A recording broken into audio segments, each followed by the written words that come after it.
Hey, what's up YouTube? I'm back in another video. Today I'm going to be doing something honestly a little bit different for this channel.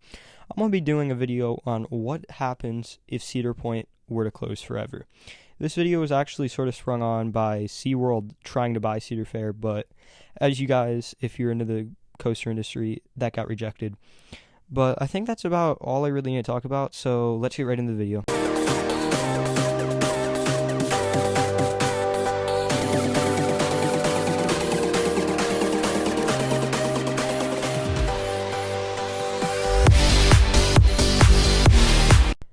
Okay guys, now that I've sort of explained what this video is going to be, let's get right into the video. So what would happen if Cedar Point closed forever? So let's first of all talk about what would happen to the economy of Sandusky and the surrounding area. Considering how much money this park brings in every year, with the tourism that this park brings in, it would honestly probably destroy Sandusky's economy. It would probably take a while to recover, with almost everything in that area relying on Cedar Point. And even in 2020, when it shut down for part of the year, a lot of business started struggling because this park really just brings in all the people to the city. Without Cedar Point, this city would honestly be a very, very small city and probably would not be home to all the attractions that you know there without Cedar Point that really brings in all the people outside of really the local area for these locations. And overall, I just don't think it would be good for the city if this park were to close. But it would probably take a little bit to recuperate, but I'm sure they would probably get there a little bit, or eventually. But let's get on to where would all these rides go? Where Cedar Point being home to over 70 rides and attractions, I really just don't think all of them would be able to be relocated.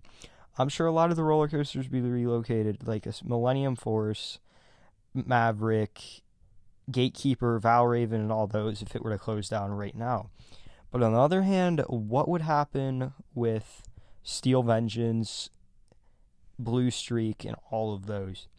With Steel Vengeance, even though it's a record-breaking coaster, you can't really pick up and move a hybrid/wood roller coaster.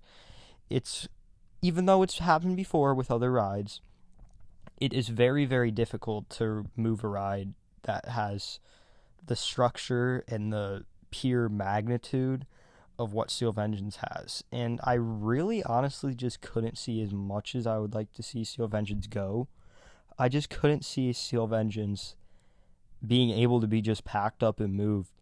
Even with how good of a ride it is, I just couldn't see it happening. But with Blue Streak, on the other hand, with it being crazy smaller compared to Steel Vengeance, I very well could see this historic ride definitely be moved to another park where it would be. But we'll get into where Cedar Fair would stand after this situation. So it may not even get moved to Cedar Fair Park. I couldn't tell you where, but I could see Blue Streak getting moved, along with Magnum and a lot of the other rides. And I really probably couldn't see Gemini or Cedar Creek Mine Ride getting moved either if Cedar Point were to close. But that's sort of beyond the point. Not really beyond the point, but let's get actually in what would happen to Cedar Fair if Cedar Point were to close. If you don't know already, Cedar Fair is the company that owns Cedar Point, and Cedar Point was actually the park that founded Cedar Fair, and where most of their headquarters are based are in Sandusky, Ohio, even though there's been a lot of talk about them moving to Charlotte. But there was just like a 20-year agreement signed with Sandusky and Cedar Point that was going to make them keep corporate offices in there, and it would also help Cedar Point out a lot.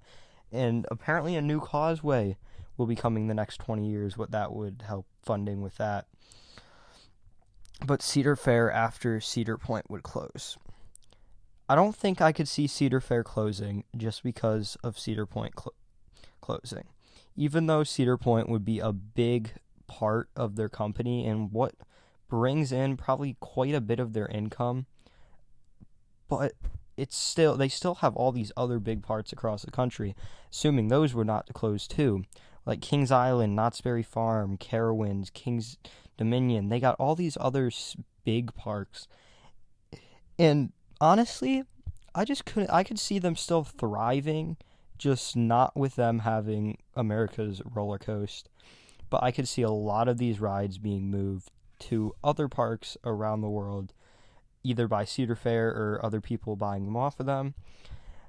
Like Millennium Force, first of all, you got to find the room for it. And I don't know if Cedar Fair would have a park that really would want to have a ride that size. But let's just go off of what would we do really without America's roller coaster? What would become Cedar Fair's flagship park after Cedar Point would close down? And this could go a few ways, even though there's very few parks that really deserve the title of their flagship park. And the only three that I could see would be Carowinds, Kings Island, and you could probably argue Knott's Berry Farm if they end up getting that Giga.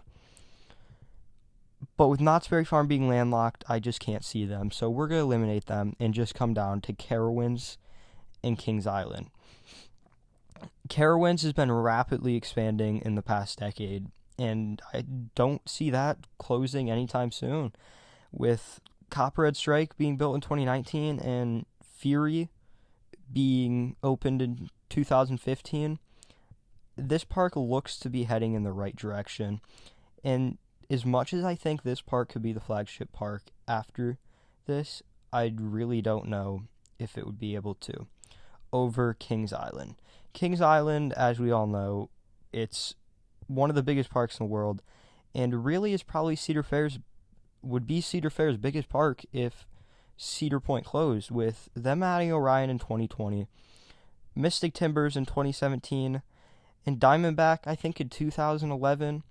With Banshee and all these other additions, this park is really getting the love that Cedar Fair really wants for this park. And I think this park could easily become their new flagship park, no questions about it, and easily bring in the crowds that Cedar Point does and still does to this day. They bring in about equal amount of crowds, but overall, I think if Cedar Point closed, it would honestly absolutely wreck not only the amusement industry, but the economy around the park and what it brings in for the community. But I think that'll bring just about a close to this video. If you enjoyed the video, I would really appreciate if you would leave a like on the video. If you want more content and coaster-related content like this, I would appreciate if you turn on post notifications and subscribe to the channel. And I think that's about the end of the video. I don't think I have anything else to talk about, so I'll see you in the next one. Peace.